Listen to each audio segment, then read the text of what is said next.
What's up, flooring family? Welcome to the huddle. We're here every Tuesday, 3 p.m. Central, to discuss maintaining forward progress in your flooring career.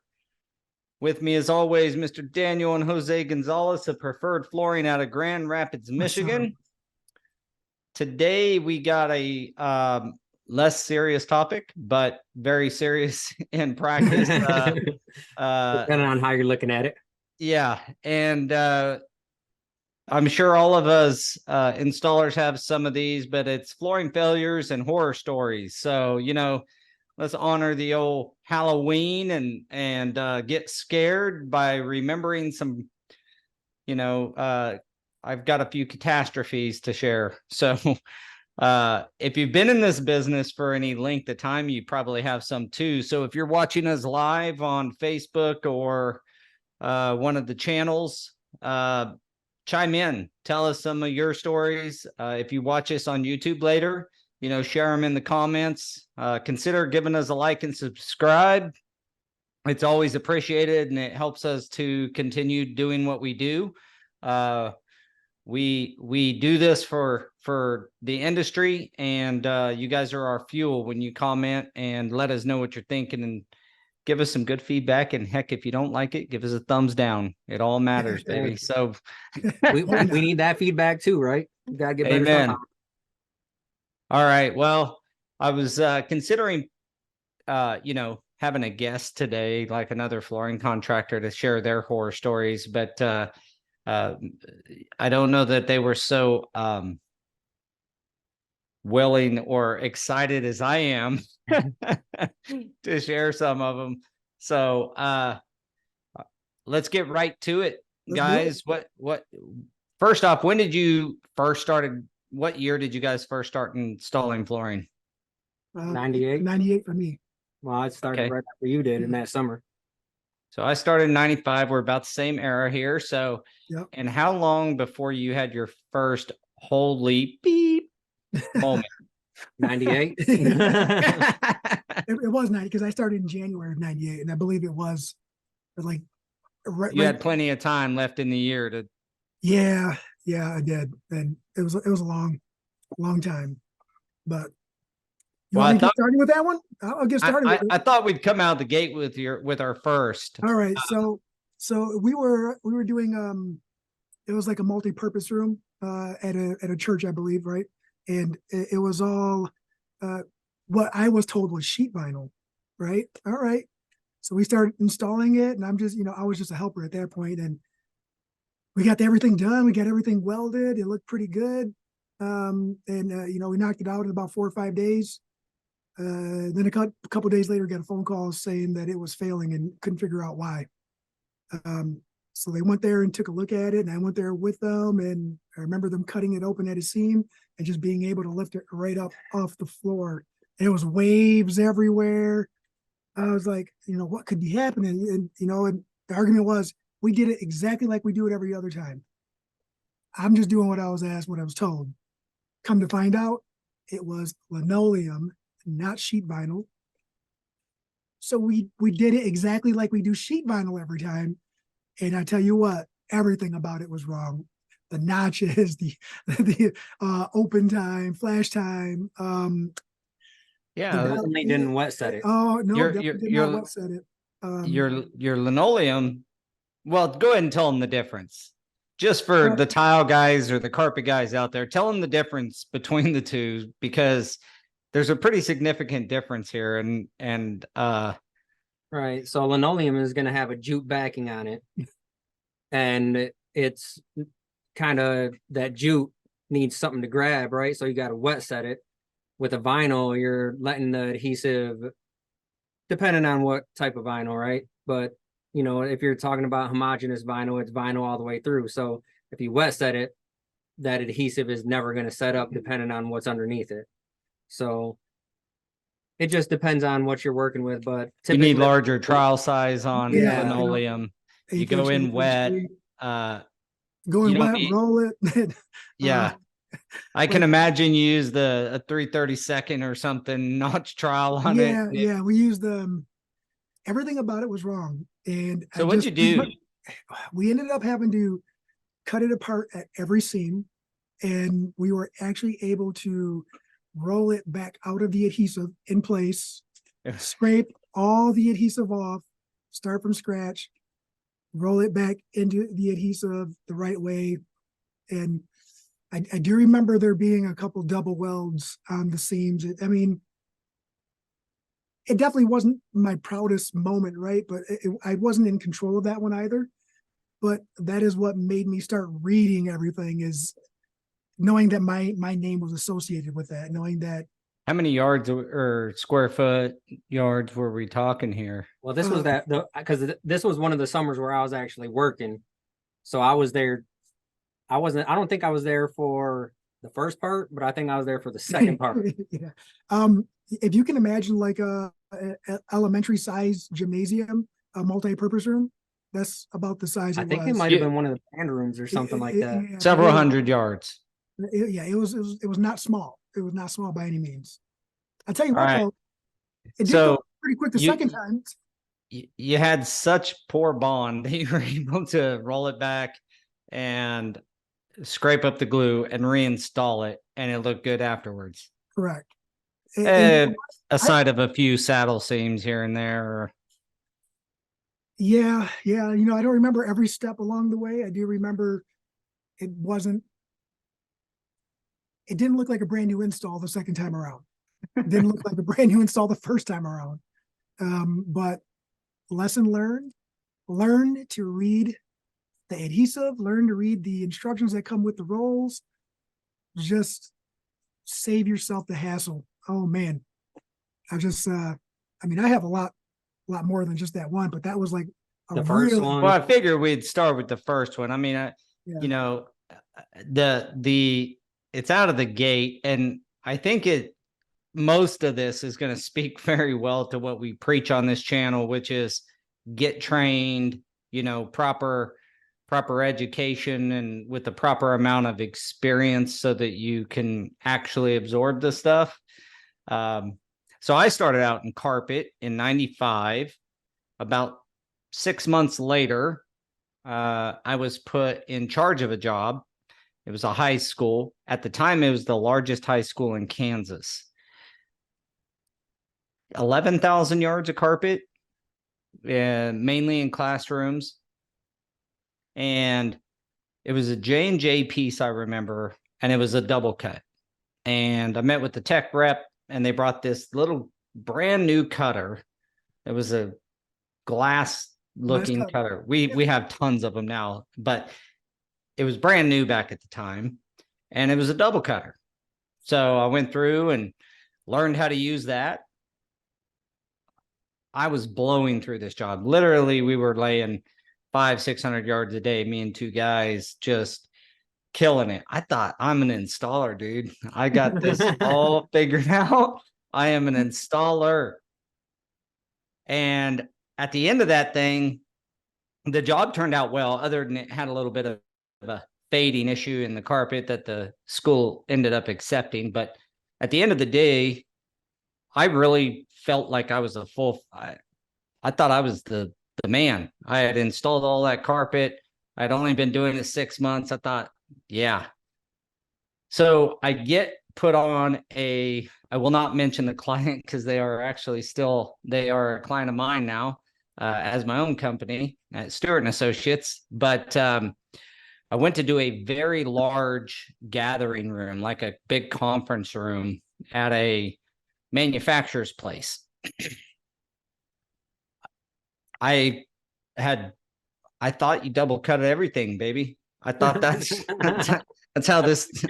how carpet was installed. And it was almost a solid black, heavy, big textured loop. And yeah, so the installer that was supposed to be with me there got sick, and my boss was like, you got it. No direction. Again, these are horror stories for a reason. So never, anybody listening, don't think you're an installer after 5-6 months of learning how to double cut, and that's your only experience. So I go in here and lay the entire job, and it was probably 600 or 700 yard room. and I double cut every seam. It looked fantastic, I thought, as soon as I was done with it. And I walk away, you come back, and everything mushroomed. It was the worst looking seams you could imagine. The thickness, the other part was the first carpet I had installed was a really tight loop. And when you double cut that, it stayed together, everything stayed tight, seam sealed it looked good. The seam, I mean, it mushroomed and there was seam seal everywhere. It looked good until it dried up. I cannot tell you how terrible it was, but at the end of the day, I double cut every single one of them damn seams, and it should have been row, butt. And it mushroomed so bad that you could see the backing on every seam. And I thought I seam sealed it enough.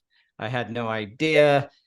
And you just can't double cut a carpet like that. So to all my CFI guys out there, there's different ways of cutting seams, and you probably learned that in R1, but because I was never trained, I thought that's how you did every single thing. I thought you just overlapped it, cut it. Some of it I was cutting with my knife, but that glass cutter got some work on that project as well. There was a project that we were doing nights, and we were doing a bunch of Jenny Craig's, like when they were a thing. And we were doing some, and there was another crew that was doing some, same company, right? And we were doing ours, and they were like, why is it taking you guys so much longer to do yours? And they're knocking theirs out. So one time we had to go visit one of their job sites, and what they're doing is that what you said, they're just boom, boom, double cut and go. And it was a 1/2-inch pattern, and it was not good carpet. Yeah. Oh man. Yeah. So yeah. Lesson learned there. I ended up getting demoted to helper again, which I should have never been promoted. But and by the way, my promotion did not bring any extra money, so nor did the demotion. But they decided probably don't let me go at my own accord, because it's a bad recipe to put a guy like me that'll just go at things like he's killing snakes and thinks he knows something. I'm gonna go after it. And I did completely had to replace every square inch of that carpet, and I glued it down like this was still solvent based adhesive. So it was a nightmare to get up. You've done a tear up on new carpet, I'm sure, at some point. This was brand new and stuff that we had to wait another, 2 weeks to tear it up, because they were going to have some events in there, and they were like, we got to have these events, so you have to come back over the weekend. We had 6 guys in there. Glue was everywhere. I'm not sure which was more of a nightmare, actually, the tear up or the day after I installed it, and I thought I had knocked it out of the park, or a few days after it was installed. So that's my very, very first, and that didn't take long. I mean, that was 6 months after I started, 6-8 months after I started flooring. Somebody trusted you after 6 months. I tell you what. Yeah. That's what happens without the proper training. So. And like you said, I think we've all been there where you go in and you're like, looks great. And then someone else walks in there and it's like, what did you do? Like, yeah. And I thought when my boss said like it was totally effed up and then I messed up the whole job, I thought maybe it just needs tractored. That's what Brian, this guy that taught me, I mean, maybe it just needs some extra tractoring. Well, it needed a heck of a lot more than that, I'll tell you that. Get a yarn stuck in the wheel. Yeah. So that's my very first carpet story, but I got one for sheet vinyl. I was doing an assisted living, and this was kind of before moisture. It was right about the time all the moisture problems really started coming up. Like, I don't think as an industry we really knew. I was probably 3, 4, or 5 years in at this point, and I don't know that the industry really knew. They certainly hadn't gotten the chemistry down on the water-based adhesives yet. But also moisture testing was not like done on every job. It wasn't as big of a requirement, I guess. It just didn't seem like it was that big a deal. Now that could be because I was still a newbie at 5 years or whatever. I was still pretty new in the industry. But also our company that I worked for at the time, they just didn't care about that kind of thing. Anyway, come to find out, we installed all this sheet vinyl and all the first floor sheet vinyl. The contractor calls me. I had started my company by this point, by the way, so it was my client. And client calls and says, there's something really wrong. There's all these lines and like all this stuff. It's like the adhesive is mushing or something. So we get out there, I go look at it, and it wasn't horrific quite yet. So I told him, well, it'll dry out. I had no idea. Obviously, it didn't dry out. By the time we went back, he calls and he says, hey, it's kind of leveled out, but it seems like it's just floating. We get out there, and you could literally slap the vinyl and kind of see the water move underneath it. We cut it open, and it's just a flood of water coming through. It was the worst, still today, probably the worst moisture issue that I've ever experienced. Back then, you kind of got away with a lot. The owner ended up paying for it, or the GC did, accepted responsibility for the slab being wet. It was a new construction project. And they had some irrigation issues that was adding water, but come to find out it was kind of under the water table. So there was a lot of problems that, kind of pointed it that way. It was the GC's responsibility, but we never moisture tested it. And at the end of the day, every square inch of it had to be torn up. We didn't do mitigation at the time. There was just a few companies that was doing that at that point, and there was only a couple of products that you could use. I mean, we're talking early 2000s. And so we tore all the vinyl up, dry, sucked all the water up. And when I tell you water, it had completely emulsified the adhesive, 100%. It was like just colored water under there. So we got it all up, vacuumed up all the water. Then they came in and blasted, did mitigation, and leveled it. And then we came back in and laid vinyl again. But lesson there is moisture test. Yeah. One moisture test with that type of slab would have been clear as day that there's a problem long ahead of having to go through that. So from a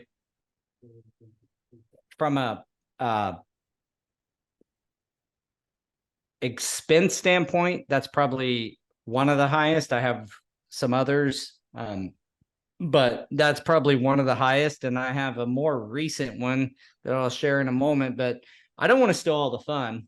I don't know where Daniel. So it's on you guys now. It's the ping pong has been hit back to you.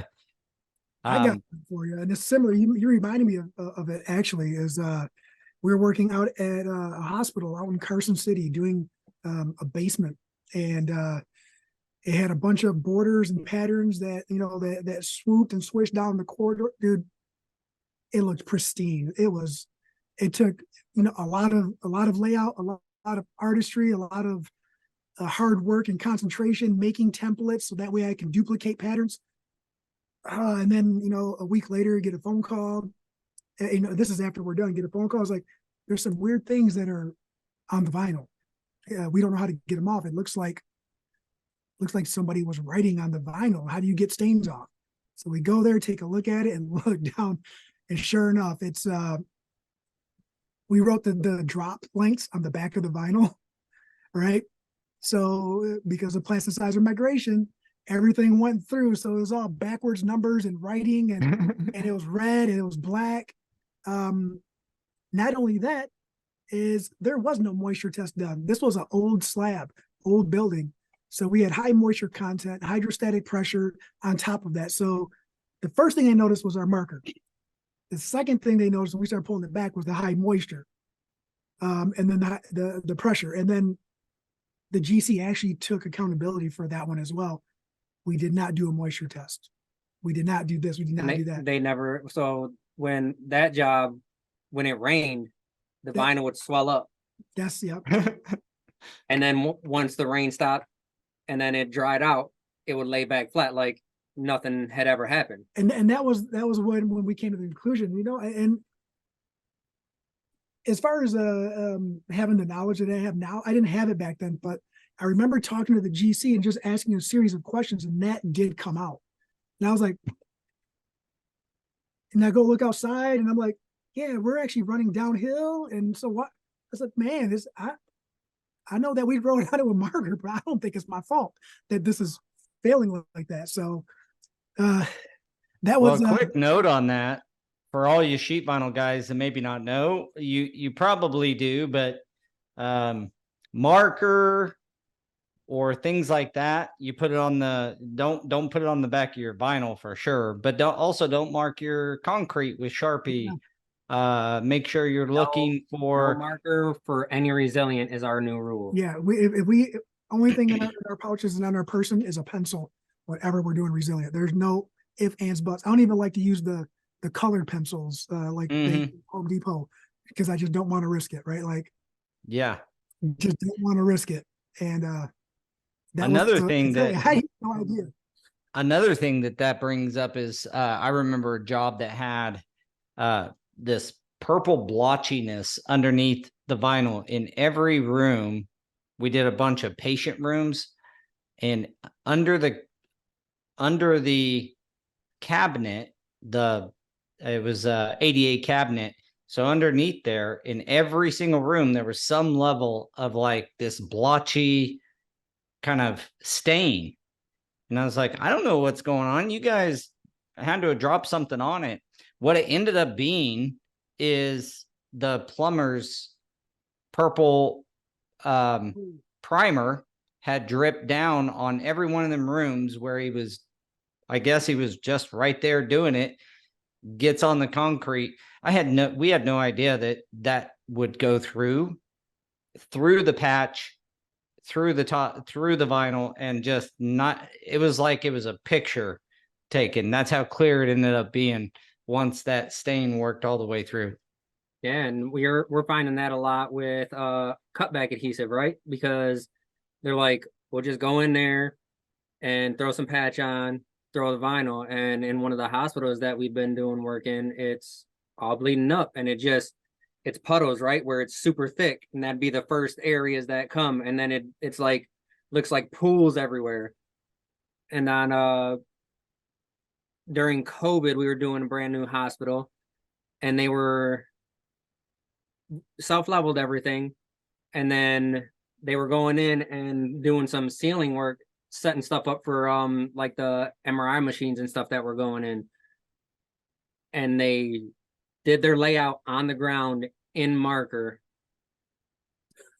and we had rubber going in, a white rubber, and I went to the GC and I'm like, come and look at this. He was like, I told them not to use marker. Like, this is one of the GCs that will contact us, and they know how particular resilient is. So they're like, what needs to happen? What can't we do? And they base their, I forget what they call it, but like their handbook that they have for their employees and contractors, they'll come to us and say, hey, can you review this and let us know what needs to be changed? What can we do? What can't we do? So that's one of their rules is on their job sites, they tell people no marking on the floor with markers. Yeah. Yeah. Somebody else did the self leveler, right? Yeah. Yeah. So we didn't see it until it bled through. No, Yeah, I it will didn't. bleed. I'm not sure how far that stuff will bleed, but I bet our skim on those rooms. Now this is a different chemical, obviously, but that primer came through a good 3-coat skim coat, probably a 1/16 of an inch thick, or maybe even closer to an 1/8 inch. And it went all the way through that and all the way through the vinyl. You know, what sucks too is like when we were learning to encapsulate things like that, like the cutback. Go if the patch wasn't approved, we prime it and then prep over the primer. It was still finding a way through. So now some markers too. Now we just grind. We got to grind all this. And one of the biggest, we used to use clear spray to spray our lines down and stuff. I thought that was the best idea. And then we went through like the Forbo class, and they're like, "That's a foreign material on your floor now. Isn't doing you any good. It's a bond breaker. Like it's only as good as what you just sprayed on there now." And he's talking about we used hairspray forever. So that's expensive too. But we use the inverted marking spray, just a clear one is what I used. Saw somebody using it. I was like, oh, that's clear. But yeah, so my marks don't disappear. Sweet. Go buy a case. Great idea. Yeah. It was for a minute. We did it all the time. BCT, I still gonna try and come in pretty soon. I think he has some stories too. And then Dave Garden was wondering how long you were an installer on your last story, on your sheet vinyl story. Okay. Well, I was about 5 years in, and I had been doing vinyl for probably a year. And I think that's the misconception too in our industry is people are like, oh, you've been doing it for 5 years, you should already know, which in some cases, yeah, but in other cases, it's like you're working with a new material. It's like if I go to a job and I'm doing ceramic, I'm not going to know 100% of everything just like I do on like Resilient, but I would ask questions to someone that does know what they're doing before I go and do something. Yeah, I think that's probably the biggest thing that changed for me was I quit being so damn egotistical and started asking questions. After a few failures, I started learning like I need to ask someone who actually knows if I don't, and realize that I probably don't know. It wasn't until years in that I became what I would say pretty doggone good sheet vinyl installer, carpet installer, that kind of stuff. But that was after training and plenty of experience. And again, I worked for a company that it was just like, well, he did this job once, send him out there. He'll do it. All right. He'll figure it out. And so needless to say, we went through quite the large amount of the hard lessons, not the lessons you learn when you go to a good, flooring installation course, the kind that cost you money. Yeah. Right. That's how I learned how to do Flash Cove myself. Was he ended up quitting, and then we had an entire new medical building with a bunch of Flash Cove, and they were like, oh, you worked with Jose, so you're on this project now. You must know how to do it since you guys are related. You'll do fine. and that's I mean, I pretty much had to teach myself, but that's what I did. This was, what year was it at this point? 2005? Yeah, I was probably 26, so you were 20. So yeah, I would say maybe 2006, 2007, something like that. And it's like, all right, I did a bunch of reading. There was no Facebook groups and stuff like we have now. And as far as I know, it turned out fine, but I definitely didn't do it right. I can tell you that. Well, that's another tricky thing is like, sometimes you can do it wrong and it looks good and somehow it works out. So, yeah, and then you do it wrong, and then that it's those times that it comes back to bite you. You know what I mean? And that's subjective too, right? Like if you don't know you're doing it wrong, then it must be right. It looks right Yeah, to you. dude, I had no clue on either one of the two I mentioned, especially the carpet. I had no clue that I didn't even know how to run a row. What are you talking about running a row? Like, to me, I thought you cut off a little bit of salvage, measure over, make sure you got 2 inches, run this magical cutter down this carpet, and you got a good seam. You know, that was just how I thought the whole industry worked. That's the need for proper training. Yeah, education period. You're right. Yeah.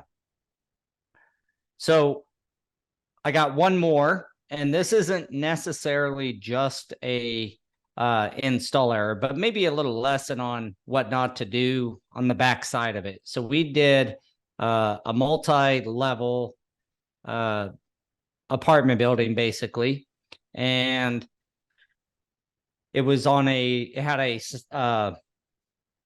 sound barrier underlayment under the LVT, and we installed both products, and it looked great. And then they had a few floods.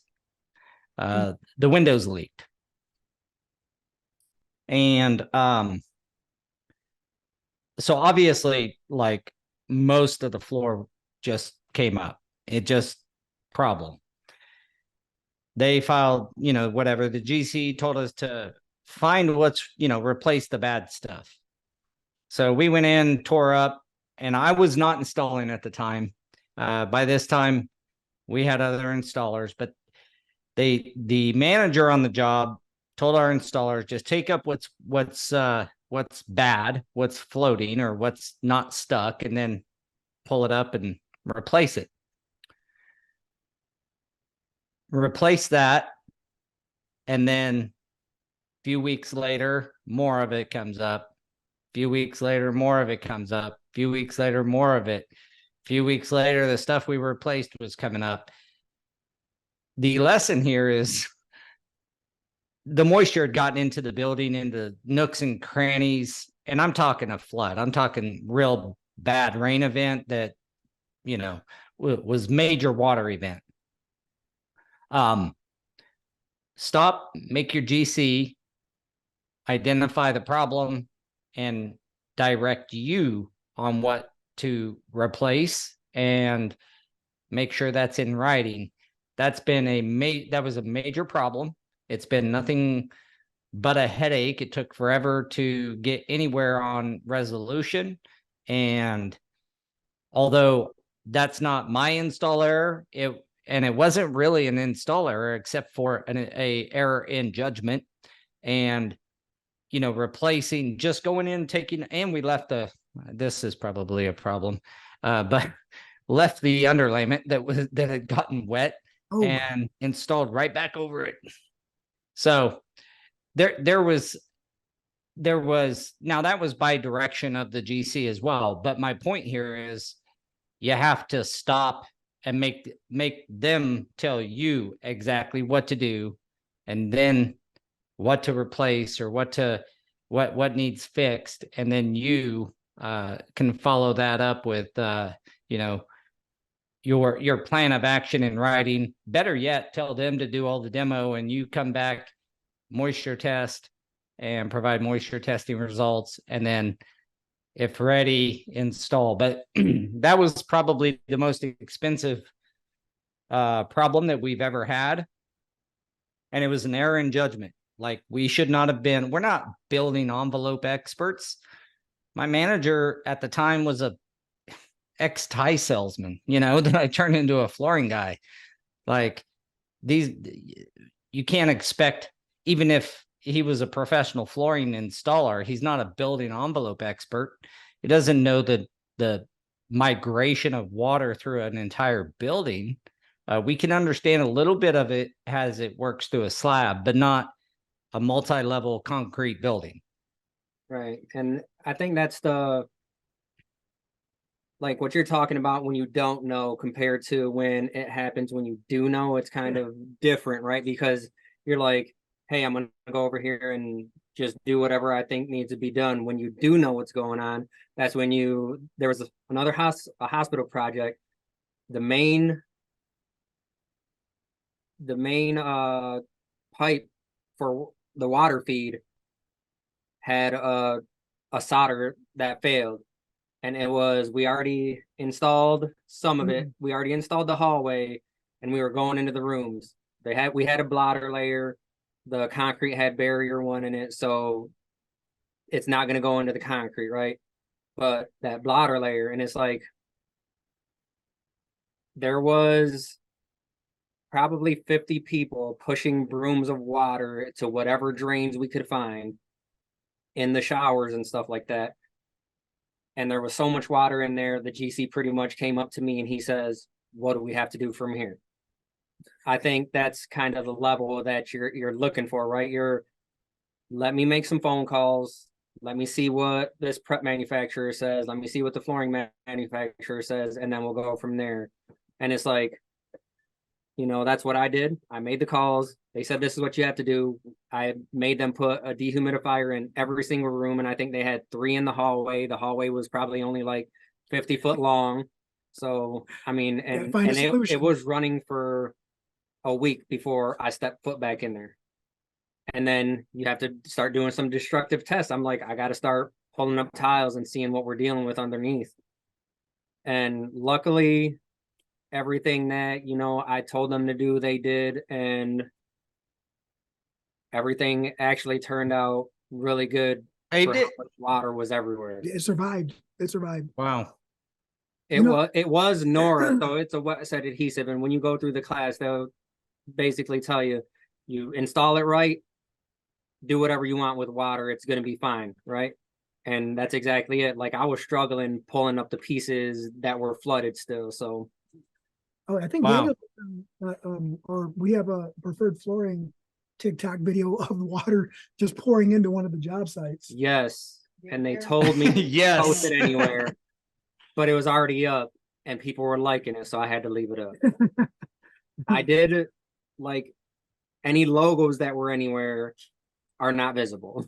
Yeah, it was when they said, hey, it flooded. Did you see the video? What video? Oh my goodness, like, that's for real, or like right now? Yeah. So did you have to replace any of it, or did it all, most of it? I didn't have to replace any of it.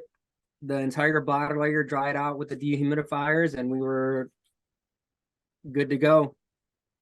Yeah, was that a 1-story situation? Yeah, luckily this happened on the main floor and not the second floor, because we did the second floor and moved down to the main floor. Yeah, so a lot of the on the previous job I was just talking about, they couldn't believe that moisture would stay in the concrete, afterwards.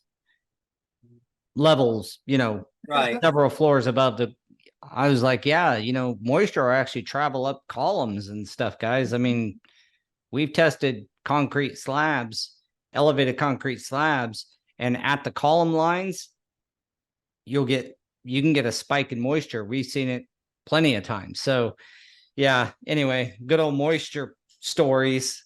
Well, I think that's the misconception, is people think that moisture is just water, but they don't take into consideration that there's vapor coming out of the earth 100% of the time. Yeah. All day, every day. Yeah. Well, I was going to pull up some good old Facebook, because I see on Facebook's, the different rooms, all these disaster stories, but decided that wasn't probably I didn't want to like have anybody called out, but I seen a lot of like emulsified adhesives and things like that as I was going through. So moisture is like still one of those biggest items you got to pay attention to. Being more educated today than I ever was when I installed about moisture, understanding the adhesives, you almost have to be part chemist in flooring anymore and understand what does what and how to prep correctly and which type of patch to use in this situation with this adhesive. And So study up, know what you're installing. That's your first defense, and make sure you're trained. Make sure you've got the education that goes along with your experience. It'll make you really good.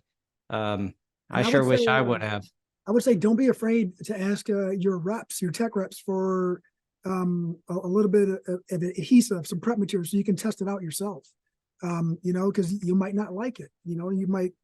Someone might send something that you're not familiar with, and you right away you don't like it because of the way it is calling for you to mix it or how to use it. So you just dismiss it. You don't Right. pay attention to the details after that. You're like, oh, this is crappy anyway. We had a tech rep in here when he was in here last week. Mhm. Maybe it wasn't the tech rep, maybe it was the sales rep, but he was like, I'm gonna leave these this is our new skim coat. I want you guys to test it out. And I was like, oh yeah, we got some carpet coming up. And he just looks at us and he's like, we always test underneath carpet. We do not test under resilient. Under resilient, it's We're using We- what is good, what we know is going to Yeah. work. What's funny is made me think about this nightmare on a project. It was a multi-level building when you said that, and we were doing electrical closets in rubber tile. And I remember we started on the lower level, and all of these electrical closets were lined up all the way up, right? Because the conduit came up through the penetrations. And I remember telling the gentleman that was with us to make sure that he used like expandable foam and taped everything off, so when we self-leveled, it wasn't going down. He said he did. I mean, he took a lot of time, and I just remember that phone call, like, all it takes is dude, a hole this big. we have to get here and clean all this up. And sure enough, all that self-leveler, that was a low spot, and everything went that way from like the third or fourth floor down all the conduit that was finished painted on the electrical box, in the boxes, on the back of the box, all the way down to the basement. And I'll just never forget that. I had the same exact thing happen at a hospital we do a lot of work in, and they now have a rule: no self-leveler, none. You can't drag it, do whatever else you have to do, but you cannot use self-leveler. They've had it happen multiple other times, but it takes the smallest a hole, Yeah. and they fire cocked everything, thought they had everything. We figured fire cocking is supposed to stop Everything. fire and smoke, and so it's surely going to stop water. Well, you're assuming that guy did a perfect job, and we started self-leveling. This wasn't that long ago, maybe 3-4 years ago, and it went down, sad to say, into the pediatric ICU area. Luckily, the main room that it got like really bad in was a unoccupied room, but it was quite the lesson. Like, you might as well. I'm scared. I'm fearful after that one to pour self-leveler on elevated slabs. You know what? You just never know, especially remodels where, there's an old hole, they fill it with concrete. Well, it just doesn't take anything. That stuff is so loose. Yeah. You do so. I'm sure most people on here have done self-leveler, as far as like even the audience, you know how self-leveler is. Yeah. And it's so loose that it'll go down floors on floors if you're not careful, like yours. Marlo said he had to go down an elevator shaft. Oh, God, oh. that's That's worthy of a Halloween story right there. Jeez. You want to know what's a real nightmare? Is when you do a project for another flooring company and no one did moisture testing, even though it says their contract says you need to do it. This contract says we're not going to do it. It's on you. And us, the installer, go in, and your friend that comes and does the inspection on the failure. That's a nightmare. From out of state. Yeah. And that was recent, a couple of years ago. Yeah. And it's like, we did what we were supposed to do. And it was like, well, I can't really say anything bad about you, but high moisture content, brother. It's like, Actually, I think that test came out because they didn't have the HVAC on like they said it. Oh, is that what it was? Yeah. Yeah, and you know what else on moisture testing? Make sure you're logging it. If you're doing it and you're an installer doing it for a shop or whatever the scenario, log it. Like if you're doing RH, take pictures, like timestamp that stuff. One of the first questions you're going to get asked on a failure is, did you moisture test? Especially if it's sheet vinyl. And So we're doing a bunch of, That would be a good episode right there. yeah, because we have to go do moisture testing starting tomorrow, and we're on a project with a bunch of LVT. And I contacted them a couple weeks ago, said, you guys need to get the moisture testing done because I need to know the readings to make sure we're good. He said, don't need to. It's brand new It's a concrete. brand new concrete. You don't need to. I said, no. And I sent them the document right from the manufacturer. It says moisture testing is required on all resilient floor covering projects. And Shaw is really good about this too, because right in the document, it also states in there, the installer is not responsible to moisture test, but we are responsible to get the results. And I sent him that, and he still came back with, it's new concrete. No. Crystal's on the project. I said, hey, ask them, tell them that we need the results. They didn't get them. And it's like, okay, we can test it. Right. We're certified. So let's try and go that route. And they agreed. So we're going to start tomorrow, which just sucks because it pushes us back a couple of days. But I mean, it's got to get done.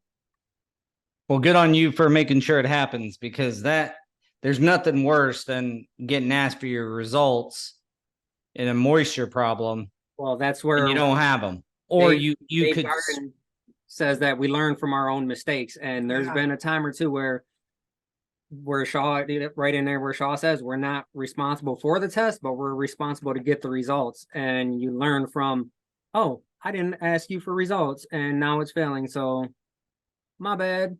Mm-hmm. But that's where you learn. Yeah.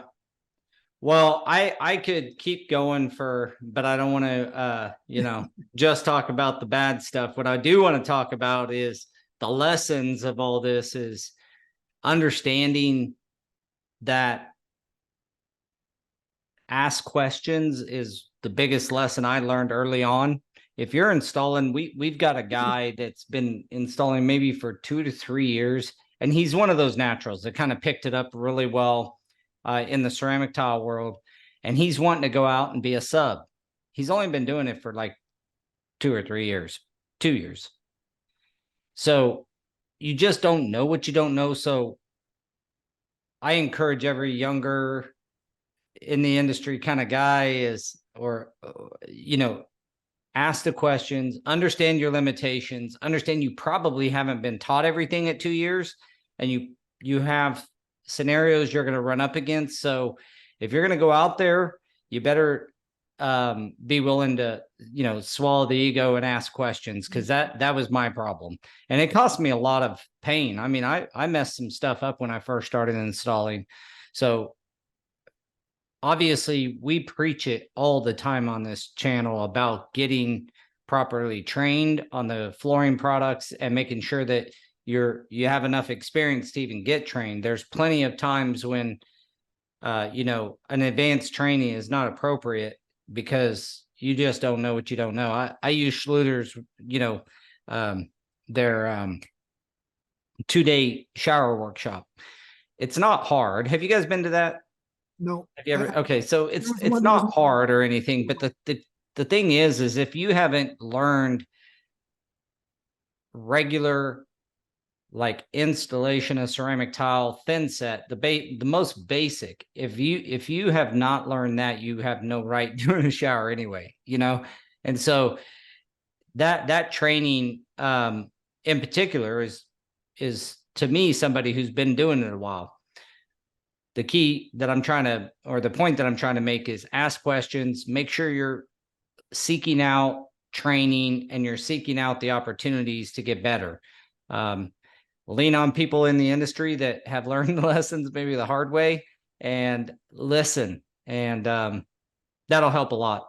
Because even like right now, Kendall is asking, what is the best self-leveling product? And that's a relative question. What do you guys use? What is your guys' top? What's your go-to? Our most common is Mapei Ultra Plan Easy. That's our most commonly used product. I would say one of the freaking most awesome products from a result standpoint is Uzine. They got a we did a big Home Depot that had to be mitigated and self-leveled. And I tell you what, I took pictures when it was wet and it literally looked like a mirror. And then when it dried, it was absolutely perfect. We installed Nora rubber and rubber tile over it. And when it was done, the job looked freaking fantastic. And I was really, really impressed with Uzine's product. So that, you know, if we have plenty of time, we'll use Nova Plan, but we've used Shernox depending on the scenario that you're in. And that's why it's kind of relative. It's like, what is the use case and Right. which one of them fit best to your use case. But our day in, day out, because typically you just don't have time to wait 24, 48 hours for it to dry, is Ultra Plan Easy. Okay. And with us, our go-to is Uzine. Our go-to is Uzine, but like you said, what are you going over? What's the use going to be? Because there's sometimes when I call our rep and I'm like, hey, this is what's going on, and he's like, yeah, none of our products. So then Shernox. Shernox has a lot of really cool use case products. So and to answer his question, they've got, we did a big ballroom where they wanted to expose concrete. So we ended up putting an acrylic sealer over AP, and this was a multi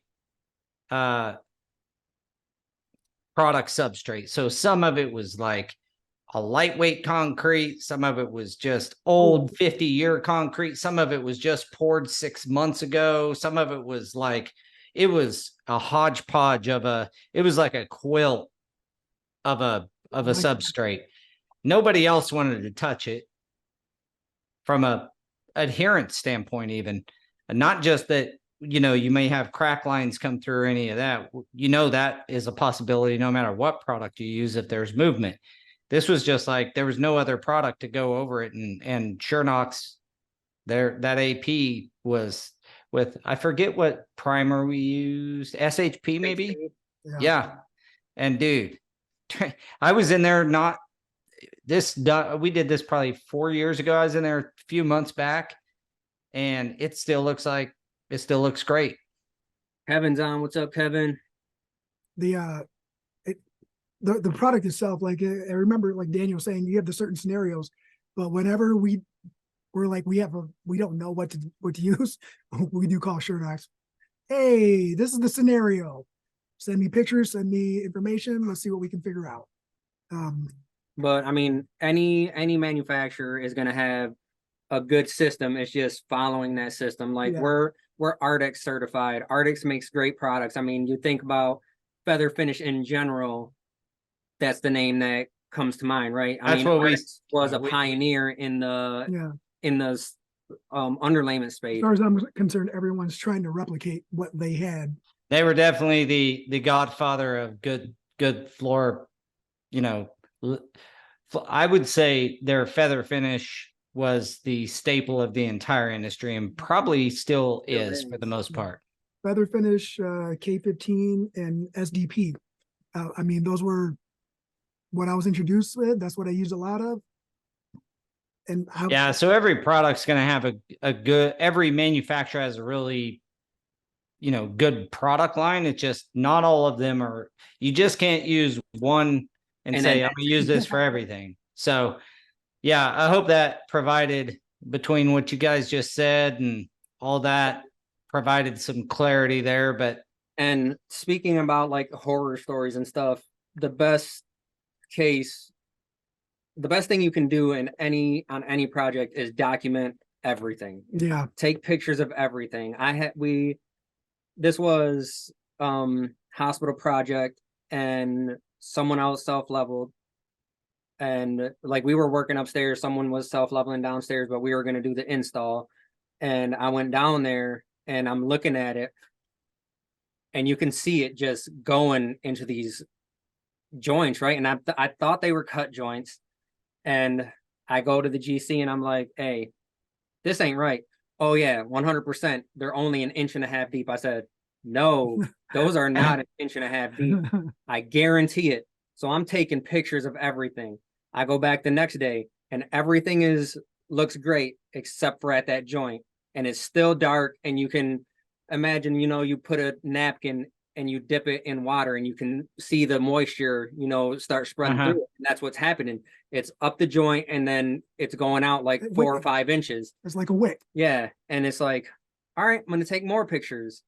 And then the next day, same thing. And I go to them and I'm like, this is going to fail. And they're like, no, it's not. They're 1.5 inches deep. I guarantee it.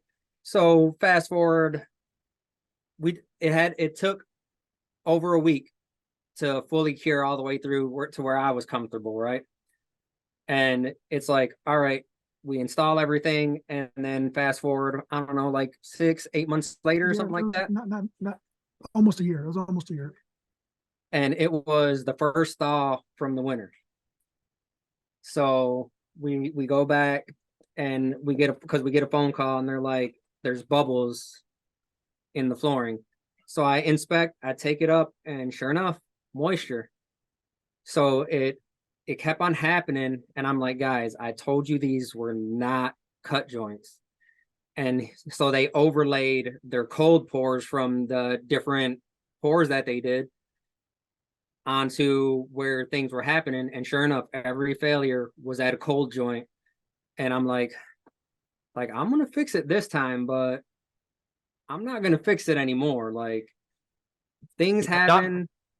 Documentation, and I'm not just saying like from a project manager or company standpoint, like the installers, protect yourselves, like take pictures, log them, put them in a file. If you're Go Carrera installer, throw it in the chat with your company, whoever you're doing the work order for, and show them that you have documented. A lot of times sharing that documentation and people knowing you're documenting that well will get them off of their seat to actually do something about it. So, and sometimes that's writing down someone's name, a meaningful conversation you have with someone who represents the company or the location you're working at. Write down their name, right? So that way you can, well, who did you talk to? That one I talked to James at 2:52 on October 15th.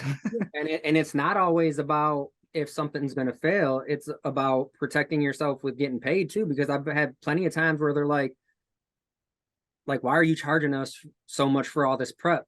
And then I send them back pictures. This is the material. This is where we prep. This is how we were priming, and stuff like that. And on some of these projects, I go back and I'm talking to them, and they're like, I'm like, is the documentation good enough? And they're like, I can't believe you have all this documented. Like, it goes a long way. The more they know too, the more that they kind of listen. So, and something that just protected us recently was pictures of the progress pictures that we require the crews, and they got pictures of stuff that was hanging from the ceilings that was intact when we were done and walked out. And I got a phone call after the project was done saying that we broke a couple things. All right, well, let's take a look. I showed him the pictures. Like, look, it's still hanging. It's still intact in my picture. This is us walking out. Oh. Must have been someone else. Now, this topic needs a few shows.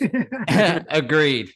I mean, we're at the end of the hour and we've shared a few. I do want to make one quick comment. That's pretty funny that, how we flooring guys say we're blamed for everything. Now you're blamed for ceiling stuff, for stuff on the ceiling. No, this is not the first time. The other time was at a school, and there's a light fixture like 20 foot up, and he's like, you guys got patch on this light fixture up there. So he mixed some really wet patch, like going like this with the mixer, and then took the bucket and dropped it, and it just went whoop. And I said, show me how. Show me. Like, tell me how. Like, and I was doing it to be an a-hole. I was doing it to be an a-hole. I'm not even lying. I'm not joking. Like, you're gonna blame me for that? Let's go through the scenario. And I did, man. I was really messy with it. Maybe your guys got a mud wrestling match going. All right. Well, you guys just froze up on me. I don't know if you can hear me. Oh, there you are. There we go. Sweet. All right. Well, we've come to the end of this episode, guys. Appreciate you sharing some of the stories. It's always, fitting here you know, you talk about Halloween and scary stories in flooring. We worry about this stuff. At least I do. When you just don't know what can go wrong. We got a we're dealing with concrete. We're dealing with so many different aspects when you put flooring down. So again, get trained, talk to people, get plugged into, experts in the industry, and you'll lower your risk. Like, we make way less failures today than most of my stories are from the early days, and there's a reason for that. So as you get experience and you get trained and invest in your business, your company, yourself, you lower that risk. So, and document. Yeah, Jorge says, no, I need more of the huddle. I think one of the biggest things with this topic is being open to share your failures, because a lot of people are like, I'm never going to tell anyone about this. Like, I don't want anyone to know. But it's like, man, we were all brand new ones. We all had to go through it. Like, the more we share our failures with everyone, the less likely anyone else is to repeat them. Yep. Well, that's the goal. So, all right, gentlemen, until next week, we'll let you go, and good talking with you guys. Yeah, happy Halloween, everyone. Happy Halloween. Go get some candy. We're not going out. It's too cold down here. I don't know what it is up there, but we're sub 30 degrees. I'm like, it's 34 and snowing, and the kids are, I said, we're going to hit 5 houses real quick, and then I'll buy you candy. Good plan. All right, gentlemen, we'll chat with you guys later. I need to have a tagline to exit our podcast. I'm always like, all right, we'll see you. Bye. All right. See you next week. We'll figure out tagline. We'll get it. All right. See ya. Make your suggestions in the comment section. We may adopt yours. All right. See you guys. See ya. Take it easy. Thanks, everyone. Bye.